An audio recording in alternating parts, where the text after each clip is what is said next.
Hello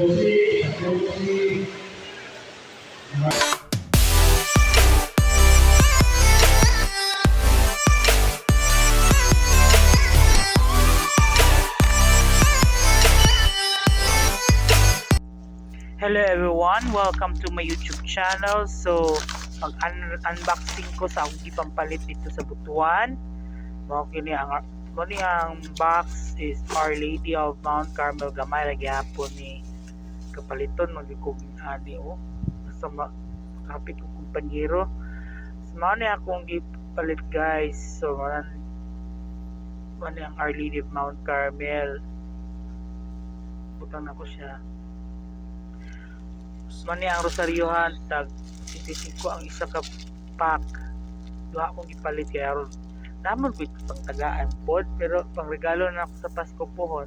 Mani gablian na ako ni pink, light pink ang color. Nindot siya oy. Cute kay nga rosaryohan. Tapos nindot siya. Pwede na siya pangbutang sa mga motors o pang mga sakyanan. Indot siya. Ako na gigunting kay Bradlisod kaya ni isulog rin ako ko ang isa dos pila na kabuok ako nang iihap. So mga dapat another i-open na po itong isa ako ang gilahian ang ganang kuhan mo ni ang puti. Indot kay ang puti nga rosaryohan. Ako na siya i-open daghang pila ka akong napalit ato mga atong sabado ang nikabat kini og hapit na mga 300 kapin. So mga to guys, i-open na ko ang uban ang maplastar mani ang puti nga rosaryohan. Panghatag man ako na sa tanan isa akong tagaan pang regalo. Pwede pa i-regalo sa Pasko.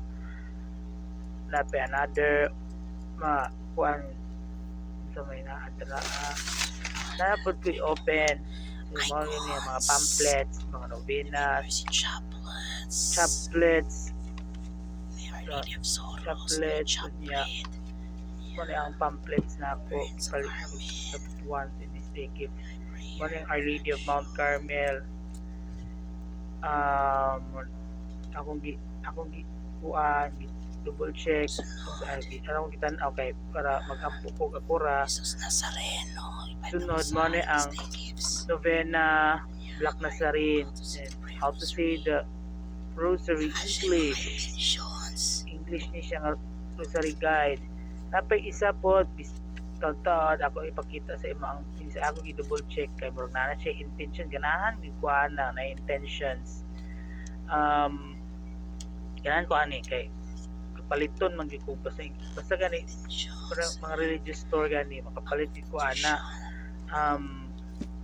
Bisaya pa napay ang Santos nga Rosario kani murag intention ang litanya maumara gyapon sa kuan mo sa mga madre rosary guide gyapon ganahan ko ana kay nindot siya no para nape another na po ipakita